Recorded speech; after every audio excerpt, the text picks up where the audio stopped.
இங்க முத்து கையில நர்ஸுமே மனோஜுக்கு ஆபரேஷன் பண்ண அந்த செலவுக்கு உண்டான பில்லை கொண்டு வந்து கையில கொடுக்குறாங்க. உடனே முத்துவுமே அந்த பில்லை வாங்கி பார்த்துட்டு அதுல 75,000 இருக்குன்னு சொல்லி பாக்குறாங்க. அதுக்கப்புறம் சரி நம்மளே கொடுத்துக்கலாம் அப்படின்னு சொல்லிட்டு அந்த பில்லை மறைக்கிறாங்க.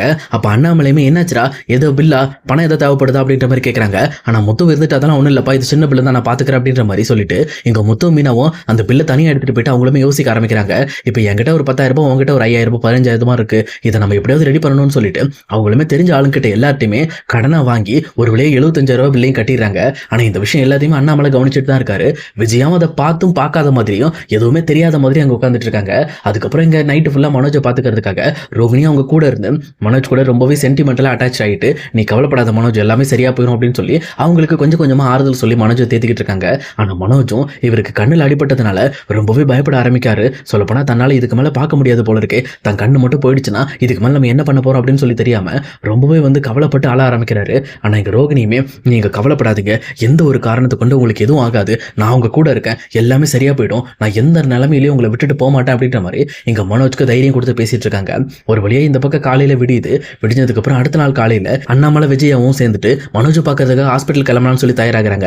அதே நேரத்தில் எங்க வீட்டுக்குள்ள மீனாவை பார்த்தா மீனாவை காணோம். மீனாவை வீடு ஃபுல்லா தேடி தேடி பார்த்துட்டு மீனாவே அங்க இல்லைன்னு சொல்லி தெரிஞ்ச உடனே ரொம்பவே டென்ஷன் ஆகுறாங்க. விஜயாவுமே ரொம்ப கோபத்தோட, காலையில எல்லாரும் பட்னியோட மனோஜை பார்க்க போனோமா, காலையில அவ எதுக்கு அவ வேலைக்கு போயிட்டு இருக்கா, ஒழுங்கா வீட்டுல இந்த மாதிரி சமைக்கிற வேலையை முடிக்க வேண்டியதானே, அப்புறம் என்ன அதை விட அவளுக்கு என்ன பெரிய வேலை அப்படி இருக்குன்னு சொல்லிட்டு ரொம்பவே கோவப்பட ஆரம்பிக்கிறாங்க. அப்ப அண்ணாமலையும், எங்க பாரு விஜயா, நீ ரொம்ப ஓவரா போயிட்டு இருக்க, இந்த மாதிரி மீனாவை பத்தியும் முத்துவை பத்தியும் பேசுறதை நிறுத்திக்க, அவங்களும் வேலையை பார்க்கணும், உனக்கு அப்படி வேணும் நீ சமைச்சு சாப்பிட வேண்டியதானே, நீ இவ்வளவு நேரம் தூங்கி எஞ்சி லேட்டா வருவ, உனக்கு மீனா சமைச்சு வச்சுட்டு அவ வேலைக்கு போகணுமா, அவ எதுக்கு சமைக்கணும் அப்படின்ற மாதிரி இங்க அண்ணாமலையுமே சத்தம் போட ஆரம்பிக்கிறாங்க. அதே நேரத்தில் இங்க விஜயா இருந்துகிட்டு, எனக்கு தெரியுங்க, நீங்க எப்ப பார்த்தாலும் அந்த முத்துக்கும் அந்த பூக்காரிக்கும் தானே சப்போர்ட் பண்ணுவீங்க, உங்களுக்கு பிடிச்சவங்க அவங்க தானே, என் பையன் கண்ணில் அடிபட்டு கஷ்டப்பட்டுக்கிட்டு இருக்கான் ஹாஸ்பிட்டல்ல, அவனுக்கு சமைச்சு நான் எடுத்துட்டு போகணும், இப்போ நாமளும் பட்னியோட இருக்கணும், அவனும் பட்னியோட இருப்பானா, இந்த சமையல் மட்டும் அங்க போய் சேரலன்னா என்ன ஆகும் தெரியுமா அப்படின்ற மாதிரி ரொம்பவே டென்ஷன் ஆக ஆரம்பிக்கிறாங்க.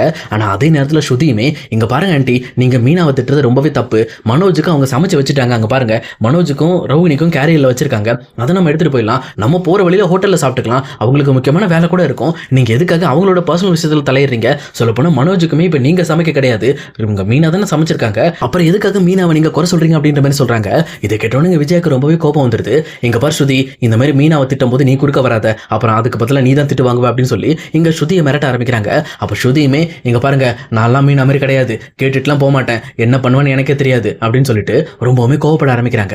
அப்ப மறுபடியும் இங்க விஜயா இருந்துகிட்டு, ஆமா ஆமா, உங்க இஷ்டத்துக்கு இந்த வீட்டுல எல்லாரையும் ஃப்ரீயா விட்டதுனால தான் நீங்க இவ்வளவு தெனாவட்டா செயல்பட்டு இருக்கீங்க, எல்லாம் இருக்கட்டு, என் பையனுக்கு மட்டும் கண்ணு சரியாகிட்டு பாரு, அடுத்த வேலையா மீனாவை வேலையை விட்டு நிறுத்திட்டு வீட்டுல முழு நேரம் சமைக்கிற வேலைக்கு தான் போட போறேன் அப்படின்ற மாதிரி கோபத்தோட பேசிட்டு இருக்காங்க. அப்ப இதை கேட்டுட்டு இருக்க அண்ணாமலையும் விஜயாவை பார்த்துட்டு, ஆமா விஜயா, இப்படி எல்லாம் பேசுறல, நேத்து உன் பையனுக்கு ஆபரேஷன் நடந்துச்சு தெரியுமா, அந்த ஆபரேஷனுக்கு பணம் நீ எவ்வளவு கொடுத்த அப்படின்ற மாதிரி கேட்கறாங்க. அப்ப விஜயாவும், பணமா, நான் எதுவும் கொடுக்கலையேங்க, நீங்க கொடுத்தீங்களா அப்படின்ற மாதிரி அண்ணாமலைட்ட ஒண்ணுமே தெரியாத மாதிரி கேட்கறாங்க. அப்ப அண்ணாமலை இருந்துகிட்டு, இங்க பாரு, உனக்கு தெரியுங்கிறது எனக்கு நல்லாவே தெரியும், முத்துவும் மீனாவும் கஷ்டப்பட்டு கடன் வாங்கி இங்க மனோஜோட கண் ஆபரேஷனுக்கு பணம் கொடுத்துருக்காங்க, ஆனா ஒரு பைசா கூட, அதாவது 1% கூட நீ உன்னோட உழைப்பையும் போடல, உன் பணத்தையும் போடல, எதை பத்தியுமே நீ கவலைப்படாம உனக்கு உன் பையன் மேல அன்பு இருக்குன்னா நாங்க நம்பணுமா, உன் இஷ்டத்துக்கு நீ ஒன்னு சொல்லிக்கிட்டு இருப்ப, அதுக்காக மீனாவை நாங்க வேலையை விட்டு நிறுத்திட்டு வீட்டுல சமைக்க விடணும்னு நினைக்கிறியா, நீ வேணா உட்காந்து சமைச்சுக்க, ஆனா இந்த மாதிரி முத்து மீனா லைஃப்ல நீ தலையிடவே கூடாது, இதான் உனக்கு லாஸ்ட், இதுக்கு மேல தலையிட்டனா இப்பவே இந்த 75,000 ரூபாய் எடுத்து வை, அது மட்டும் இல்லாம முத்து இங்க மனோஜுக்காக செலவு பண்ண எல்லா பணத்தையும் நீ எடுத்து வச்சுட்டு அதுக்கப்புறம் நீ சொல்லு, அதுக்கப்புறம் மீனா வீட்டுல இருப்பா அப்படின்ற மாதிரி ஒரு செக்க போடுறாரு. இதை கேட்டோன்னே இந்த பக்கம் விஜயாக்கு என்ன பேசுறதுனே தெரியல. ஏன்னா இங்க மீனாவோட பணமும் முத்துவோட பணமும் தான் இங்க வீடு ஃபுல்லா நிறைய இடங்கள்ல கொட்டி கிடக்கு. ஏன்னா ஏதாவது பிரச்சனைன்னு வர்றப்போ இங்க முதல்ல காசு எடுக்கிறாள் முத்து மீனா மட்டும்தான், ஆனா அது எதையுமே கணக்கே வச்சுக்க மாட்டேன் அப்படின்ற மாதிரி இங்க விஜய் கணக்குல பேசிட்டு இருக்காங்க. ஆனா இது எல்லாத்தையுமே கணக்கா வச்சிருக்க அண்ணாமலையுமே, இங்க பாரு விஜயா, இந்த மாதிரி முத்து மீனா எவ்வளவு செலவு பண்ணியிருக்காங்கன்ற வரைக்கும் எனக்கு தெரியும், நீ அப்படியே அந்த பணத்தை கொடுக்க செட்டில் பண்ண தயாரா இருக்கன்னா இப்பவே சொல்லு, ஒன்றும் பிரச்சனை இல்லை, மீனாவை இன்னைக்கே வேலையை விட்டு நிறுத்தி வீட்டில் உட்கார வச்சிடலாம் அப்படின்ற மாதிரி சொல்றாங்க. ஆனா விஜயாவுமே, நீங்க இப்படி சும்மா வளவலன்னு பேசாதீங்க, நமக்கு முதல்ல பையனை பார்க்க போகணும், வாங்க நம்ம கிளம்பலாம் ஹாஸ்பிட்டலுக்கு அப்படின்னு சொல்லிட்டு போற வழியில சாப்பிட்டுக்கலான்ட்டு அவங்களும் பேக் எடுத்துட்டு போறாங்க. ஆனா அதே நேரம் இன்னொரு பக்கம் முத்து மீனாவும் இங்க வேற எங்கேயும் போல பரசுராமத்தை தான் காலையிலே கால் பண்ணி கூப்பிட்டதுனால டைரக்டா அவங்க வீட்டுக்கு தான் போயிருப்பாங்க. அங்க போயிட்டு அந்த கல்யாணத்துக்கான வேலைகள் எல்லாம் பார்க்கணும் அப்படின்னு சொல்லிட்டு அதுக்குண்டான வேலைகளை பத்தி பேசியிருப்பாங்க. வச்சிருப்பாங்க. அப்ப பரசுமே வீட்டுக்கு வந்த முத்துக்கிட்டையும் மீனாக்கிட்டையும், எங்க பாருப்பா அந்த மாப்பிள்ளையோட மாமா ரொம்பவே நல்லவரா இருக்காரு. அவர் என்ன சொல்றாருன்னா, சீர்வரிசை எதுவும் நீங்க தர வேண்டாம், நீங்க உங்க பொண்ணுக்கு பண்றத பண்ணுங்க, சீர்வரிசையை நானே செய்றேன்றாரு, அதனால என்ன சொல்றாரு அப்படின்னு நம்ம கேட்டுக்கலாம் அப்படின்னு சொல்லிட்டு இந்த பக்கம் அவங்க மாமா கால் பண்ணுவாங்க. அவங்க கிட்ட நீ பேசும்போது நீங்களே இருக்கணுங்கிறதுக்காக தான் அவங்கள கூப்பிட்டேன்னு சொல்லி அவரும் சொல்றாங்க. உடனே முத்து மீனாவும் சரிப்பா நீங்க சொல்லுங்க அப்படின்னு சொல்லிட்டு இங்க கரெக்டா பிரவுன் மணி கால் பண்ணும்போது இவங்களுமே வெளியில இருக்காங்க. அப்ப கரெக்டா பிரவுன் மணியுமே இங்க டைரக்டா அந்த பொண்ணோட அப்பாவுக்கு கால் பண்ணி, இங்க பாருங்க சம்பந்தி, நீங்க எந்த விஷயத்துல இந்த கல்யாணத்தை பத்தி கவலைப்பட தேவையில்ல, சீர்வரிசைலாம் நான் செய்ய போறேன், அது மட்டும் இல்லாம முக்கியமான விஷயத்தை மட்டும் நீங்க வாங்கிக்கோங்க, துணிமணி மட்டும் நீங்க எடுத்தா போதும், மற்றபடி கட்லு பீரோ இந்த மாதிரி ஃப்ரிட்ஜ் டிவி இந்த மாதிரி எல்லா ஐட்டமும் என் மாப்பிளைக்கு நான் தான் செய்வேன் அப்படின்ற மாதிரி அவங்களும் பேசிட்டு இருக்காங்க. ஆனா இவங்க பேசிட்டு இருக்க விஷயத்த இங்க கரெக்டா வந்து பரசுராமுமே ஸ்பீக்கர்ல போட்டு முத்துக்கிட்டையும் மீனாக்கிட்டையும் பேசிட்டு காட்டிட்டு இருக்காங்க. ஆனா இன்னொரு பக்கம் இதை கேட்டுட்டு இருக்க முத்துக்கும் மீனாக்கும் பயங்கரமா டவுட் ஆகுது. என்ன இது ரோகிணியோட மலேசியா மாமா குரல் மாதிரி இருக்க, இவங்க டவுட்டா இருக்கு அப்படின்ற மாதிரி இங்க முத்து ரொம்பவே டவுட் ஆகுறாரு. அதே நேரத்தில் மீனாவுமே எங்க நீங்க அந்த குரலை கேளுங்க அப்படின்ற மாதிரி அவங்களுமே அந்த விஷயத்தை லிசன் பண்ண ஆரம்பிக்கிறாங்க.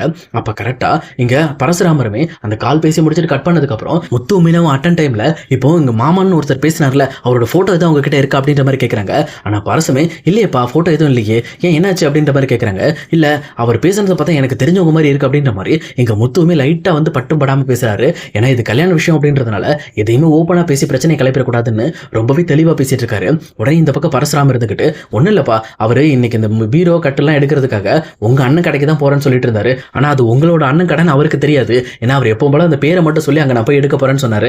அப்படி நீங்க பாக்குறதா இருந்தா அங்க போய் பாருங்க, கண்டிப்பா நீங்க அவரை பார்த்துடலாம் அப்படின்ற மாதிரி இங்க பரசுராமும் சொல்லி அனுப்புறாரு. உடனே இன்னொரு பக்கம் முத்து மீனாவும் நம்ம டைமே வேஸ்ட் பண்ணக்கூடாது, முதல்ல கிளம்பணும்னு சொல்லிட்டு அவங்க ரெண்டு பேருமே ஒட்டுக்க கிளம்பி டைரக்டா இங்க மனோஜோட கடையை பார்த்து போயிட்டு இருக்காங்க.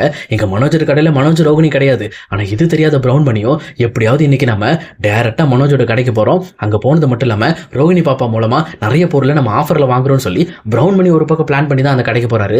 ஆனா அங்க போய் இங்க பிரவுன் மணிக்கு ஆஃபர் கிடைக்குதா இல்ல ஆப்பு கிடைக்குதா அப்படிங்கறத கண்டிப்பா நம்ம வெயிட் பண்ணி தான் பார்க்கணும். அதே நேரம் இன்னொரு பக்கம் இந்த போலீஸ்காரங்களும் மனோஜ் கரெக்டா அந்த டேப்லெட் வாங்கிட்டு வெளியில வந்து அந்த மெடிக்கல் பக்கத்துல இருக்கிற சிசிடிவி ஃபுட்டேஜ் எல்லாமே செக் பண்றாங்க. அப்பதான் கதிருமே அந்த லைன்ல ஒரு வீட்டுக்கு வந்திருக்காரு. அது மட்டும் இல்லாம அந்த வீட்டுக்கு ரெண்டுக்கு பேசி தான் வந்திருக்காங்க அப்படின்ற மாதிரி தெரிய வருது. ரெண்ட் அட்வான்ஸா 20,000 ரூபாய் மட்டும் கொடுத்திருக்காங்க. ஆனா இன்னும் குடி வரல அப்படிங்கிற விஷயத்தையும் தெரிஞ்சுக்கிறாங்க. அப்பதான் சரி, அப்ப இவன் இதே வேலையா தான் இருக்கான், இந்த கதிரை மட்டும் நம்ம பிடிச்சிட்டானா எல்லா பிரச்சனையும் முடிஞ்சிடும் அப்படின்ற மாதிரி எங்க போலீஸ்காரங்களுமே வந்து கதிரை பத்தி அந்த வீட்டுக்காரங்க கிட்ட விசாரிக்க ஆரம்பிக்கிறாங்க. அப்ப அவங்களுமே இந்த பக்கம் கதிரோட போன் நம்பர் டீடைல் எல்லாத்தையுமே கொடுத்ததுக்கு அப்புறம் அவங்களும் ஒரு பர்மனன்ட் அட்ரஸ் கொடுத்திருக்காங்க.